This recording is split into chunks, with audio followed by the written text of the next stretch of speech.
Assalamualaikum warahmatullahi wabarakatuh. Hai sahabat Bawaslu, jumpa lagi di podcast Ngobrol Asik Pemilu dan Demokrasi. Bersama saya, Yunita Intan Pratama.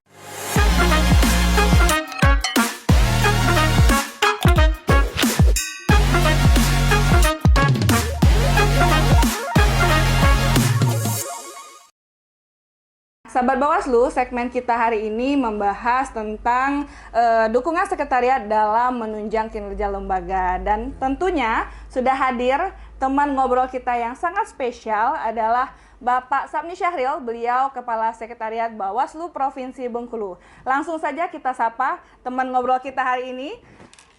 Halo Bapak. Ya. Gimana kabarnya hari ini Bapak? Alhamdulillah sehat. Alhamdulillah sehat. Ya. Ini terima kasih telah hadir dan untuk ngobrol-ngobrol ke podcast kita kali ini ya Bapak ya. Nah, sahabat Bawaslu, tentu sahabat Bawaslu dengan wajah baru ini Bapak Kepala Sekretariat Bawaslu Provinsi Bengkulu. Karena Bapak ini belum lama menjabat di Bawaslu Provinsi Bengkulu ya Pak? Iya, iya. Benar Pak? Ini baru berapa lama Boleh Pak? dikatakan sudah cukup lama. Hampir setahun. Hampir setahun? Setahun. Oh, hampir Tanpa setahun. disadari, kan? Tanpa disadari ya Pak ya, oke. Iya, iya. Nah ini saya dapat info sebelumnya Bapak juga menjabat menjadi Kepala Sekretariat di Bawaslu Provinsi Jawa Timur, benar ya Pak? Ya, Jawa Timur karena sudah sampai waktu jatah masa ya. Oh, jatah masa. Masa jabatan Mm-mm. lebih dari 5 tahun, akhirnya kita masuk ke Bengkulu. Oke, nah ini berarti memang keinginan pindah atau dipindah tugaskan Pak? Pegawai negeri itu memang harus siap pindah tugas. Oh, ditugaskan. harus siap pindah tugas karena Tidak- sudah tidak 5 bisa. tahun tadi ya Pak ya? Kalau meminta pindah itu cenderung tanda petik negatif. Oke. Nah, negatif itu kalau misalnya tidak bagus meminta, Mm-mm. seorang pemimpin itu akan menuntut apa yang menjadi janji kita. Oke. Nah, makanya cenderung memilih seorang pegawai negeri itu karena tugas negara, dia harus bukan meminta, tapi selalu ditugaskan. Selalu ditugaskan. Prinsip. Gitu. Oke Pak, nah Ya. ini Pak kira-kira apa Pak yang dinilai sehingga Bapak ini dipilih untuk ke Bawaslu Provinsi Bengkulu Pak? Yang pertama tadi, habis masa jabatan 5 tahun kan dievaluasi. Ya, Sebelum berakhir 5 tahun seharusnya peraturan menyatakan harus dievaluasi 3 bulan sebelum. 3 bulan. Kemudian harus dilantik lagi walaupun di tempat yang sama. Itu yang pertama. Yang kedua, kemungkinannya karena memang tidak minta tadi kan, karena tidak minta, ada kemungkinan yang kedua berkaitan dengan saya sebagai putra Bengkulu. Oke, nah Putra. berarti memang ada darah-darah Bengkulu ya Pak. Boleh dikatakan pulang kampung lah Ya. ini ceritanya ya, walaupun memang ditugaskan. Ya. Ini asli orang mana Pak? Ya, saya sering bercanda dengan rekan Kepala Sekretariat Bawaslu Provinsi Bengkulu Iya, sebelum masa saya. Itu Pak Lopian Hidayat. Pak Lopin Hidayat. Itu kapan saya mau mudik ke Bengkulu, saya by phone ke beliau. Pak Lopian, putra daerah mau pulang ke Bengkulu. Putra daerah. Sekali-sekali saya bilang, Sekali-sekali. mau pulang. Tolong dipersiapkan putra daerah sekali-sekali mau pulang. Iya, iya, iya. Oh, berarti Nah, ini itu selalu saya sampaikan. Itu menunjukkan bahwa saya itu memang bagian dari Bengkulu sebenarnya. Tapi kan karena tugas, bukan berarti saya tidak memikir Bengkulu. gitu. Nah, kenapa saya bilang begitu? Itu sering saya praktekkan. Misalnya, itu bercanda juga saya dengan staf DKPP. Sekarang jadi Kabak, Pak Peri. Iya. Itu waktu saya bergabung dulu di DKPP, bahwa untuk peduli dengan daerah kita itu tidak mesti bekerja di daerah kita. Dari jauh pun bisa.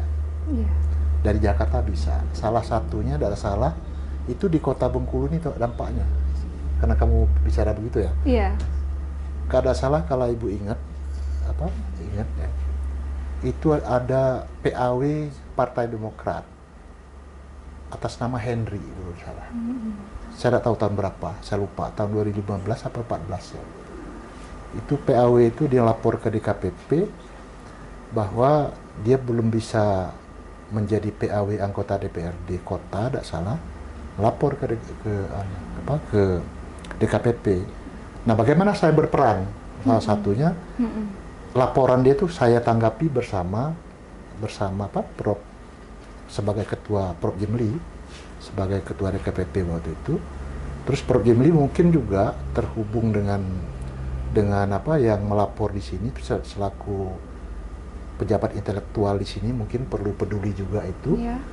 Sehingga dikasih nomor telepon ke saya. Nah, dari situ bagaimana cara saya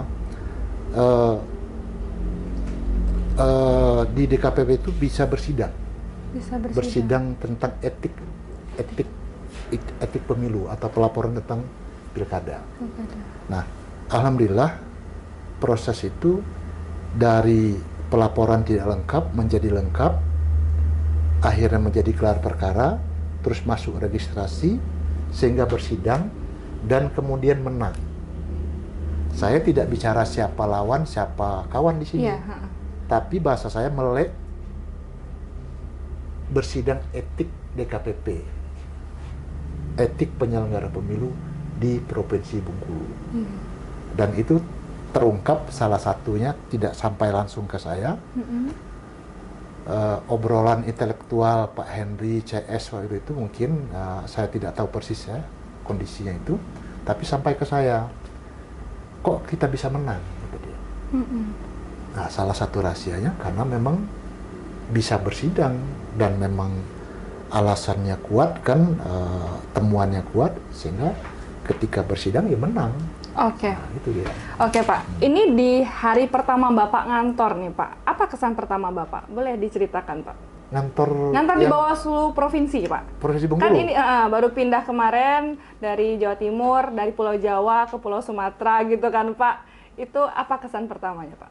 Baik lagi sih, karena memang tugas saya kira saya enjoy saja sih. Enjoy saja dan disambut dengan penuh hangat ya, Pak ya. Penuh hangat, dan kemudian memang mungkin ada faktor ketiga ya.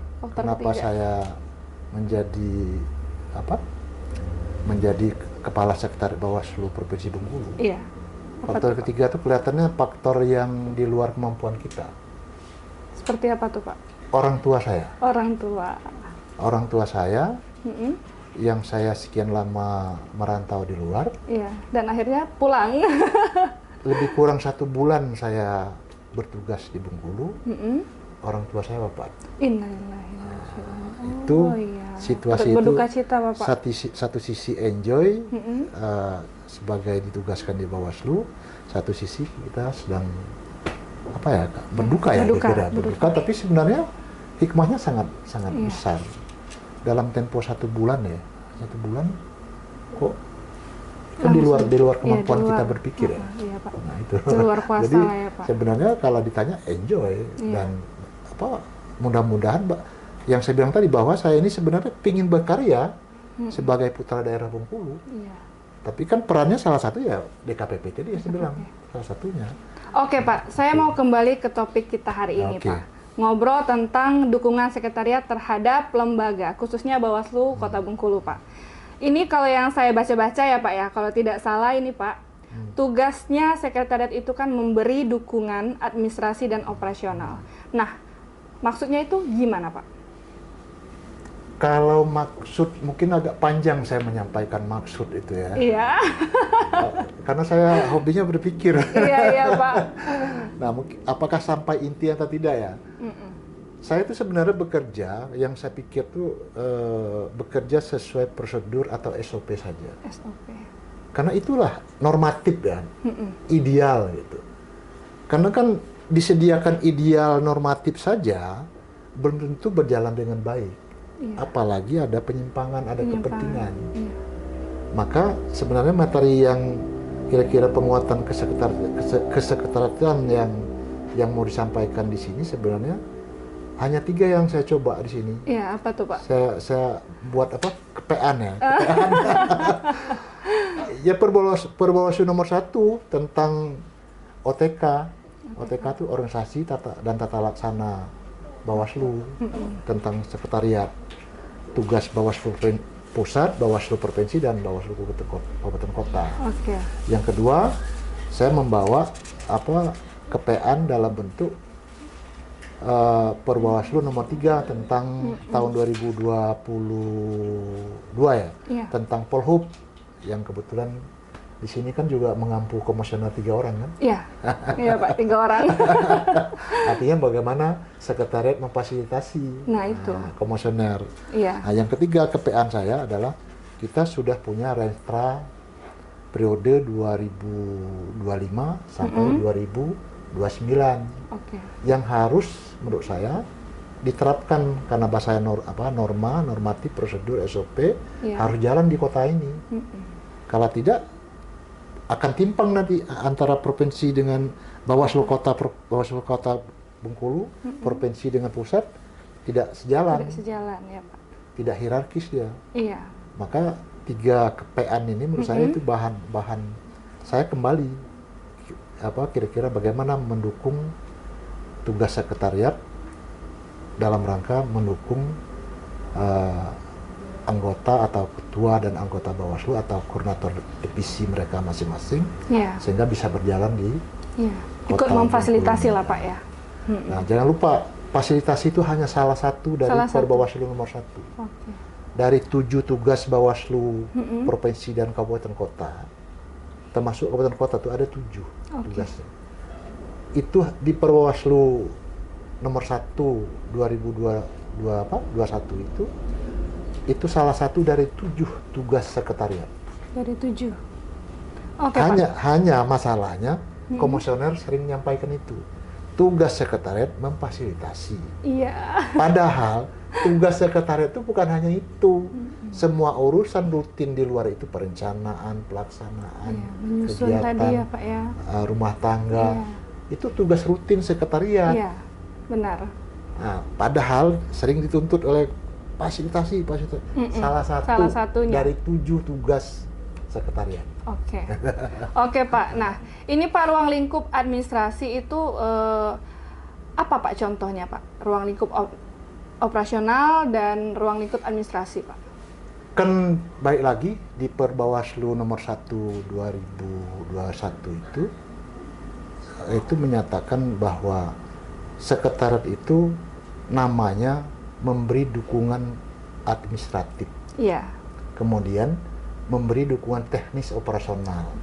Nah, salah satu tugas atau fungsinya adalah tugas perencanaan, tugas administrasi kepegawaian. Itu belum masuk yang fasilitasi tadi ya? Iya. Ini contohnya apa Pak? Hah? Contohnya? Ya, menjadi pegawai P3K. Itu kan harus kita urus. Oh iya, tertib administrasinya ya Pak ya? Iya. Banyak hal. Masalah pegawai naik pangkat, cuti, izin. Kalau tidak cuti, tidak izin, menghilangkan posisi di kantor, tidak ada keterangan kan jadi masalah. Iya. Fasilitasi tidak terwujud. Iya. Salah satunya. Iya Pak. Belum urusan rumah tangga yang lain. Terlalu banyak ya Pak ya. Makanya saya bilang salah satu. Iya Beban Pak. sekretariat tidak bisa hanya bicara fasilitasi. Iya. Padahal pimpinan ulang-ulang nih, pimpinan selalu menyatakan tugas sekretariat memfasilitasi pimpinan Bawaslu. Iya. Padahal itu hanya salah satu. Saya ulang-ulang ya. Iya Pak. biar kita ngerti semua maksudnya. Iya. Biar mikir Pak. Nanti sekretariat yang lain gimana. Pimpinan juga mungkin mikir bagaimana nanti. Ya. Oke Pak. Ya. Oke. Nah Pak, Bengkulu kan ini ada 9 kabupaten dan 1 kota nih Pak. Terus yang sudah menjadi Satker kan baru 3 kabupaten. Seluma, Rejang Lebong, dan Lebong. Ada 7 lagi yang belum ini Pak. Nah, itu gimana? Apa yang mau ditanya? Tanggapan Bapak ini apa nih Pak? Kok baru 3? Iya, balik lagi. Iya, balik lagi cerita ke Bawaslu Provinsi Jawa Timur Bapak iya, Kalau saya nggak salah itu cuma 38 kabupaten ya Pak ya. kabupaten kota, 29 kabupaten dan 9 kota ya Pak ya? Ya. Totalnya 38. Nah, itu sudah menjadi Satker 20 kabupaten. Udah apa namanya? Udah melebihi dari setengah, Pak. Ya. Ini tanggapan Bapak dengan Kota Bengkulu di Provinsi Bengkulu tentunya seperti apa, Pak? Ya, pasti kalau saya sih sebenarnya sesuai bekerja tadi banyak kerja tidak banyak bicara. Ya. Sebenarnya sering saya sampaikan di Provinsi Bengkulu ini termasuk kabupaten kota untuk supaya kita terus bergerak sesuai norma, aturan, prosedur, itu sebenarnya cukup dengan saya membawa pengalaman saya di Jawa Timur sebenarnya. Nah, saya bilang saya tidak kalau pintar-pintar amat sih, tidak istilah jenius tidak. Iya. Tapi semua yang terjadi dan akan terjadi di Bengkulu ini terhadap Bawaslu, baik provinsi maupun kota, itu bahasa saya berani menyampaikan, itu terjadi sudah terjadi di Jawa Timur. Iya. Apapun yang sudah maupun belum. Oke. Contoh disebut tadi kan, misalnya baru 3 Satker. Iya. Itu sebenarnya kan bagaimana saya di Jawa Timur dulu, saya punya target. Walaupun Jawa Timur tuh 38 kabupaten kota terbesar seluruh Indonesia, target saya 100% Satker. Semuanya luar biasa Pak, dan insya Allah semoga ke Bengkulu juga seperti itu ya Pak ya. 20 tadi sebenarnya itu sudah memang target saya dan sebenarnya tidak begitu. Yang sudah jadi UKM itu 31. 31, berarti tinggal 7 yang belum UKM. Sebenarnya saya mau persiapkan 31 itu menjadi Satker semua. Dan akhirnya kemarin dilanjut oleh pejabat baru. Nah, bagaimana perjuangan mereka terhadap 7 lagi. Nah, artinya saya sebenarnya mempersiapkan Jawa Timur dari 38 itu sebenarnya yang pasti yang sudah jadi UKM kemarin dan baru 20 kata kamu tadi kan yang sudah menjadi Satker. Berarti 11-nya kan sudah UKM. Sudah ada pejabat kepala sekretariatnya. Ada kasubagnya. Kalau tidak ada PLT kita angkat. Kan, tapi karena berbagai hambatan belum bisa jadi pecah dipa atau jadi Satker. Nah, ini Pak sebenarnya ini kenapa harus jadi Satker, Pak? Ya itu tadi, mengelola lembaga ini memang harus begitu. Karena berbagai kemudahan, kemandirian bisa dilakukan kalau lembaga seperti Bawaslu Kota Bengkulu ini menjadi Satker. Contoh misalnya, sederhana nih, kalau pencairan misalnya, kalau 7 kabupaten kota Bengkulu ini belum Satker, salah satu misalnya tidak mengajukan Bawaslu Kabupaten Benteng, Bengkulu Tengah, maka Kota Bengkulu juga akan terhambat. Karena kan tidak bisa meninggalkan dari 7 hanya 6 yang kita usulkan. Akan berpengaruh dampaknya misalnya tidak bisa cair gaji, UK, uang kehormatan, itu jadi persoalan. Kok 6 cair, 1 tidak, maka harus nunggu kotanya, Bawaslu Kota Bengkulunya. Nah, sejauh ini Pak terkait dengan hal itu apa yang sudah Bapak lakukan, Pak? Nah, baik lagi bahasa saya, kalau bicara target, saya sebenarnya diam-diam sudah ada pergerakan ini Pak ya. Menargetkan Bengkulu ini, bahkan sering saya udah sampaikan terakhir ini sebenarnya yang orang tahu tentang watak saya atau sikap saya mulai berani bicara. Sebenarnya saya berharap diam-diam sebelum saya masa tugas saya berakhir, saya berharap apa yang sudah saya rancang, Bengkulu itu bahkan akan duluan jadi Satker 100%. Wow, amin. Iya. Bengkulu seluruh bukan hanya kota Bengkulu. Iya. Kenapa? Sederhana, 3 saja indikatornya. Pertama, saya tidak salah saya akan seluruh dengan Korsek, Kasek, Sebengkulu ini, saya kirim WA Deputi Administrasi, menyatakan supaya biasakan Kasek provinsi, kepala sekretariat provinsi dan kabupaten kota atau koordinator sekretariat atau korsek Bawaslu kabupaten kota biasakan kerja cepat dan tepat. Iya. Nah, itu saya sebenarnya membayangkan bahasa biasakan kerja cepat dan tepat itu sebenarnya saya sudah ngajak Bawaslu kabupaten kota ini mempercepat, bukan hanya cepat lagi, lari menurut saya. Iya. Karena apa? Saya minta seluruh 7 kabupaten kota ini membuat usulan ke provinsi, Iya. usulan menjadi UKM untuk calon satker. Iya. Saya tunggu, saya bilang, 7 kabupaten kota tuh membuat surat. Mau bagus, mau tidak isinya, yang penting ada nomor dan tanggal suratnya. Iya. Dan dijadikan saya dasar saya untuk lampiran untuk mengaju menjadi pokok utama dasar surat saya. 7 itu saya kirim ke RI untuk minta tolong RI, Bawaslu RI untuk mengurus ke Menpan. Alhamdulillah direspon. Nah, berarti kerja cepat tepat biasakan kerja cepat tepat itu kan sudah terjadi di Bengkulu, bahkan lari kan? Ya, lari Nah, tadi. berikutnya yang kedua, bagaimana mempersiapkan itu? Kita sudah tak salah juga di Bawaslu Kota Bengkulu.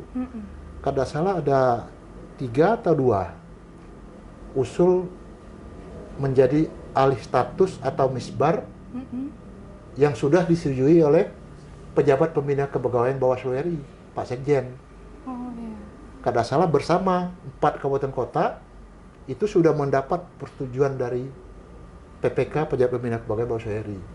Itu salah satu landasan untuk mempersiapkan kalau terjadi UKM disetujui oleh Menpan dengan bahasa lari tadi. Iya. Yang ketiga, sesuai perintah prosedur lagi, perintah Kementerian Keuangan bersama Bawaslu, setiap pengelola keuangan harus punya sertifikat. Kemarin saya tanda tangan juga ada salah, dan sudah lama saya perintahkan agar menginput atau mendata seluruh pegawai supaya ikut pelatihan. Apakah itu pelatihan pengelola keuangan maupun pelatihan struktural dalam rangka dua-duanya untuk menjadi satker dan menjadi pejabat sekretariat yang akan menjadi satker.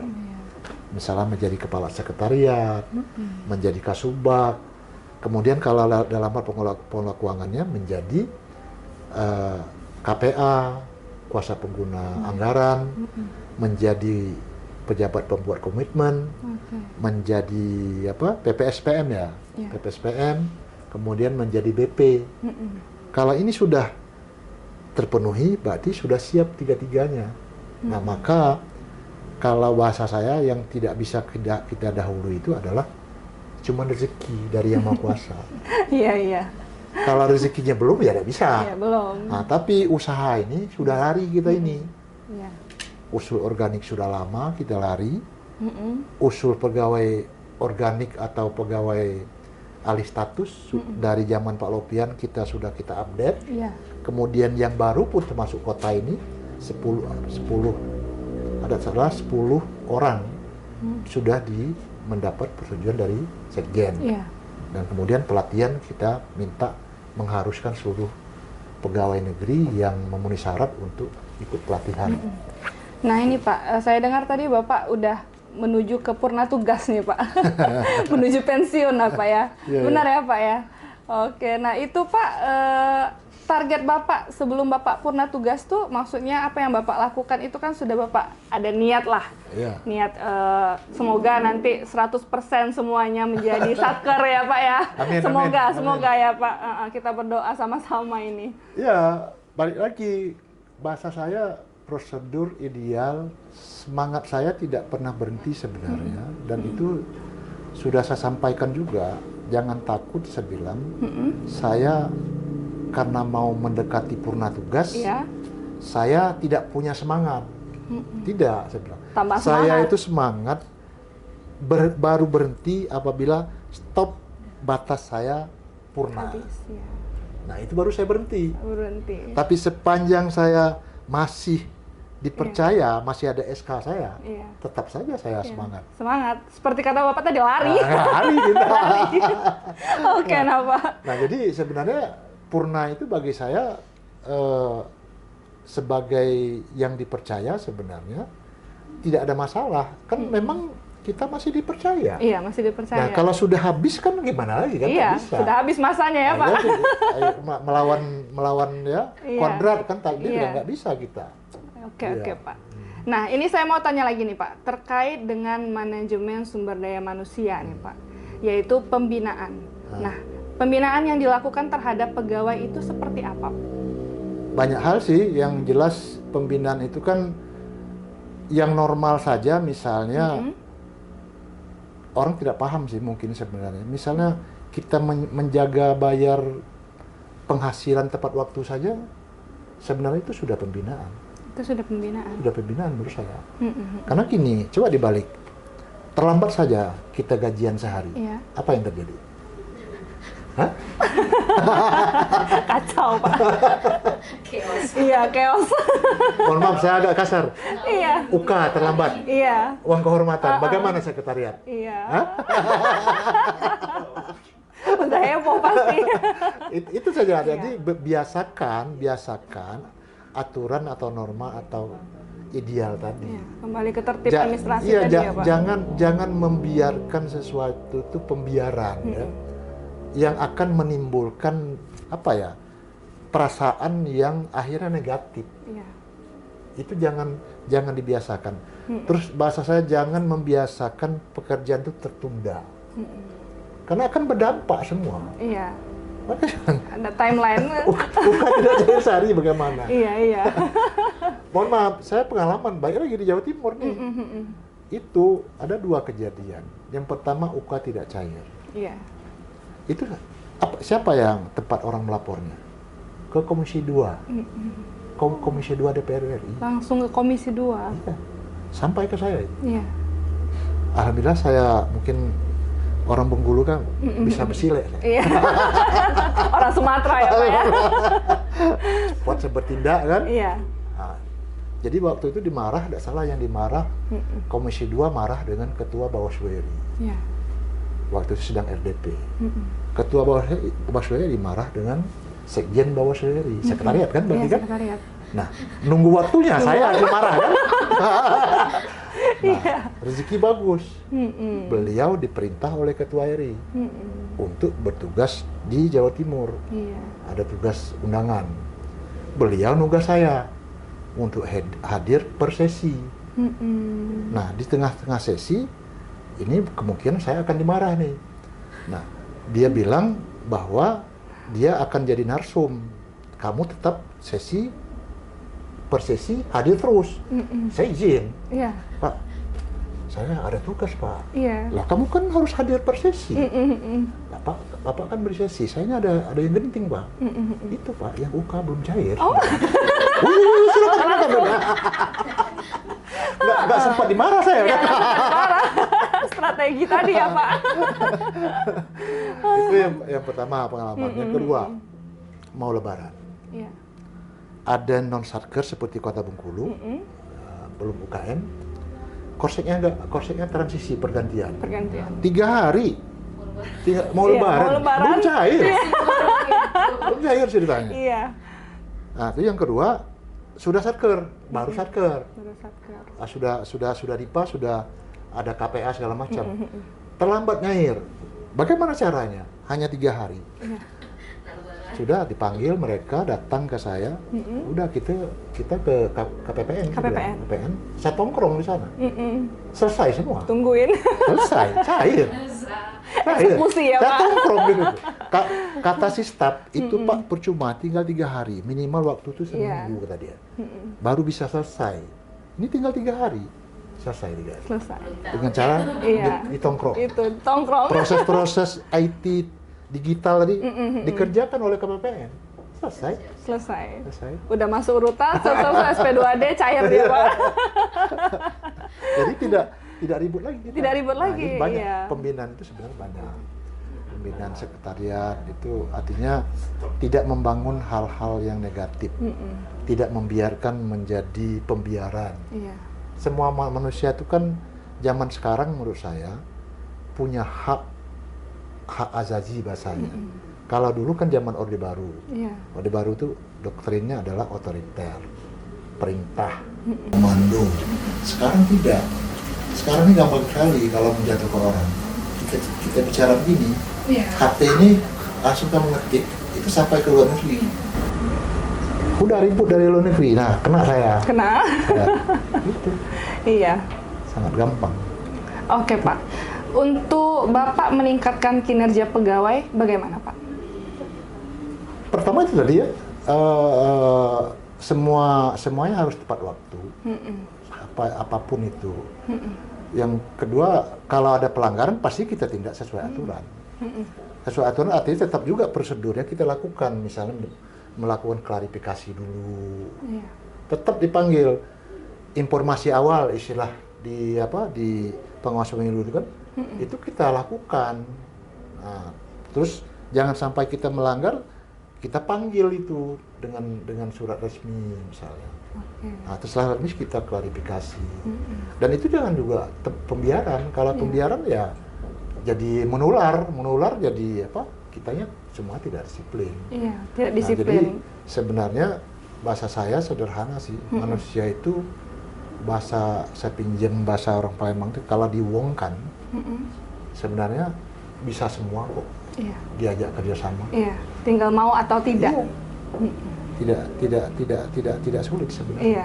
Nah, karena kan ketika kinerja pegawai naik, pasti lembaga juga ikut naik kan, Pak? Contoh lagi yang saya bilang ya, kalau kamu bilang bagaimana cara, jangan biasakan juga semacam merintah staf itu, sementara staf itu tidak tahu tugasnya yang mana sebenarnya. Oh, iya. Makanya bahasa saya kemarin, saya di provinsi kemarin, saya inisiatif dari tahun awal saya masuk kemarin, pertengahan 2025, saya mau tanda tangan perjanjian kerja sebenarnya. Nah, perjanjian kinerja ini akhirnya saya tanda tangan kemarin. Nah, bahasa saya begini, kalau tidak tahu uraian tugas dan dibuat perjanjian kinerja seorang staf, terus kita perintahkan aja yang bersangkutan, tidak selesai.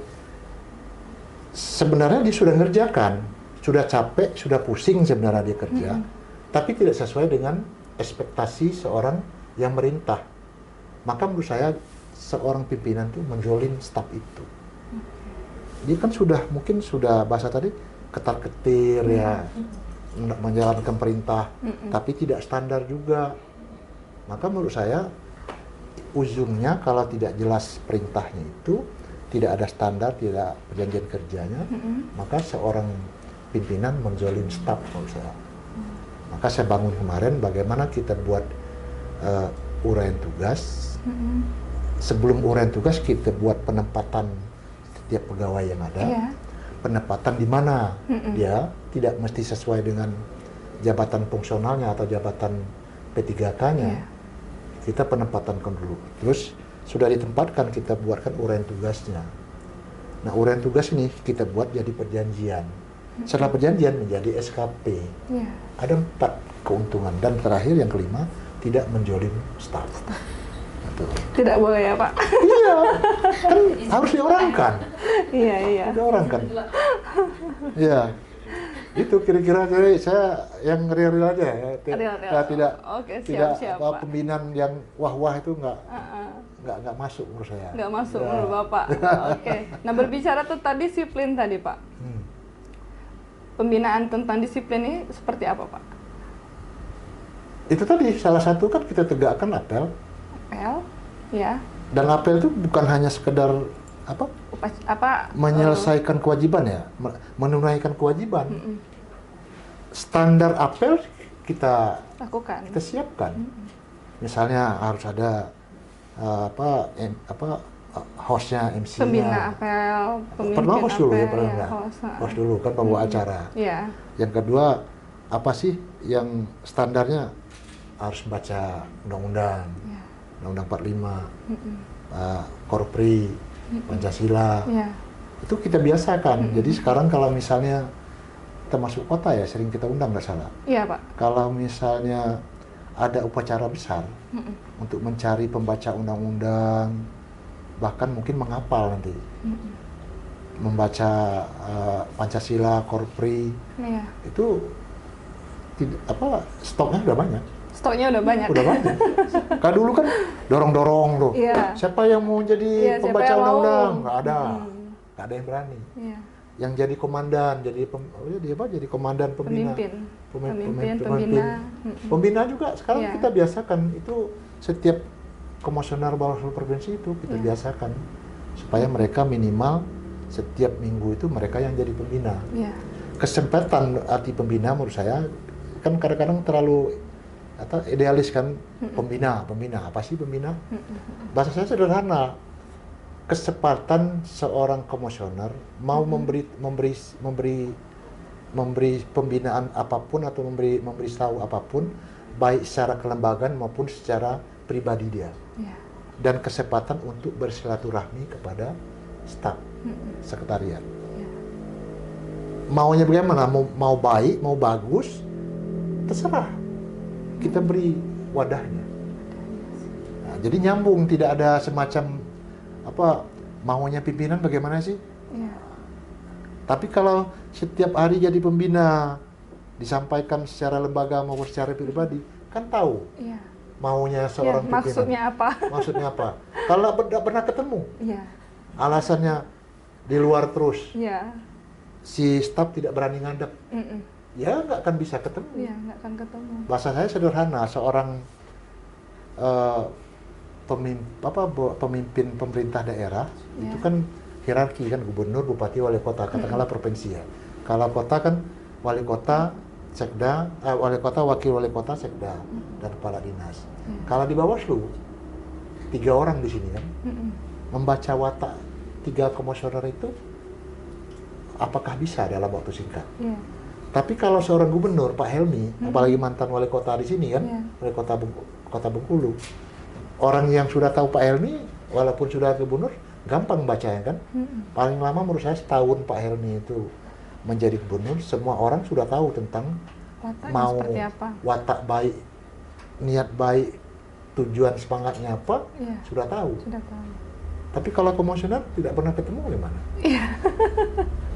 Kan bingung gitu. Iya, Maka bingung. menurut saya perlu dengan wadah apel saja sudah salah satu Ya, menjalin komunikasi.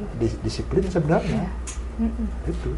Nah, kalau tidak itu tadi, kalau terdetek tadi kita bahasa saya drone kan ternyata ada yang tidak disiplin, ya pasti kita panggil sesuai aturan.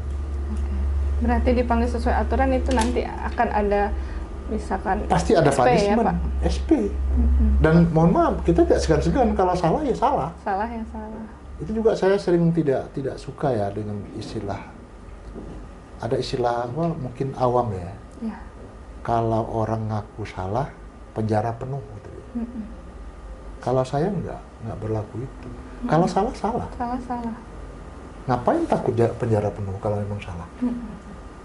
Kan itu. Jadi Benar. menurut saya harus berani menegakkan menurut saya. Iya. Nah, tapi memang untuk mengambil keputusan tentang memberi punishment itu memang harus banyak pertimbangan sih. Tapi tidak juga boleh melanggar aturan yang harusnya dikasih punishment, aturan menyatakan beri punishment ternyata tidak dikasih. Berarti saya balik lagi ke dalam penyelenggara pemilu tidak integritas loh. Nah, sedangkan saya bahasanya paripurna masa sih mengajari yang nggak benar gitu kan. Nah, memang manusia itu pada dasarnya kelemahan, banyak kekurangannya. Tapi ketika bicara organisasi, lembaga harus sempurna. Sempurna sesuai aturan ya. Kan negara hukum itu kan diatur oleh aturan-aturan hukum. Iya. Ya. Itu kira yang bisa saya sampaikan. Oke, Ada yang Pak. lain? Nah, ini kita masuk ke segmen 3 ini, Segmen Bapak. 3 lagi. Segmen 3 ini quick question, Pak. Ini quick question, mini game asik, jadi Bapak harus menjawab dengan cepat. Waduh, ini, Nah. ini yang saya agak tegang ini Agak kalau tegang begini. ini ya, Pak ya. Oke. Loadingnya lambat ini. Oke, di sini cuma ada 5 pertanyaan, Bapak. Kita mulai, Pak. Boleh. Bawaslu Maju terus, Maju terus. SDM. jaya terus, Pendidikan or pengalaman, Pak? pengalaman, Pengalaman. Bengkulu. jaya. Jaya. Oke. Oke, nah ini tadi saya agak sedikit tertarik, Pak. Pendidikan or pengalaman. Bapak menjawabnya pengalaman. Boleh Bapak ceritakan, Pak? Itu tadi yang saya sebut, membangun Bawaslu Bengkulu cukup pengalaman saya di Jatim. Tidak harus jenius saya. Karena semua yang terjadi, yang sudah terjadi maupun yang akan terjadi di sudah terjadi di di Jawa Timur. Iya. Maka menurut saya pengalaman itu adalah ilmu yang paling tinggi. Karena pengalaman itu kan bukan hanya teori, juga praktek. Iya. Maka ilmu yang paling baik adalah ilmu pengalaman. Ilmu pengalaman. Itu ya. Oke, Pak. Kalau saya jenius, tadi Iya. bisa sombong, saya kan sombong. banyak hal. Takabur, saya kan nggak jadi juga tuh. Nggak jadi juga.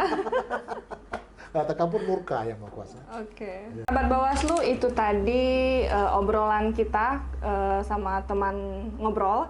Banyak apa? Banyak yang kita dapat, terutama mengenai tertib administrasi, ya Pak, dukungan operasional.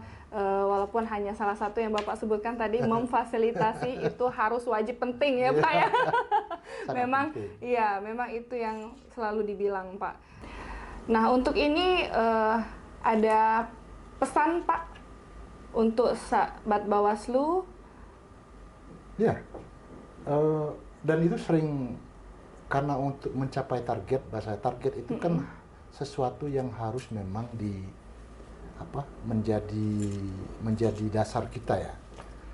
Target itu memang tidak mesti harus tercapai, tapi arah master plan atau roadmap-nya sudah jelas. Maka bahasa saya sederhana sih, bagaimana Bawaslu Bengkulu itu bisa bersama Bawaslu Pusat sinergi untuk bagaimana tugas-tugas Bawaslu bisa selesai dan bisa berhasil dengan baik ya. Maka menurut saya sangat sederhana sebenarnya. Bekerja saja sesuai aturan, prosedur, jangan pembiaran, kemudian lakukan yang terbaik supaya bisa tidak ketinggalan kereta. Seperti tadi kan disebut, kan belum sempat ditanya ulang tadi ya. Kenapa Bengkulu baru 3 satker?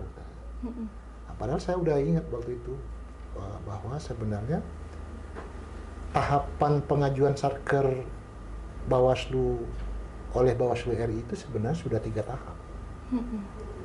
Bengkulu hanya bisa melaksanakan tahap pertama itu Rejang Lebong dengan Seluma, ada salah. Ya. Baru tahap kedua, apakah tahap ketiga saya lupa, itu masuklah Lebong. Salah satu dari tahap 1, tahap 3 itu tahap 3 tadi itu zong Bengkulunya.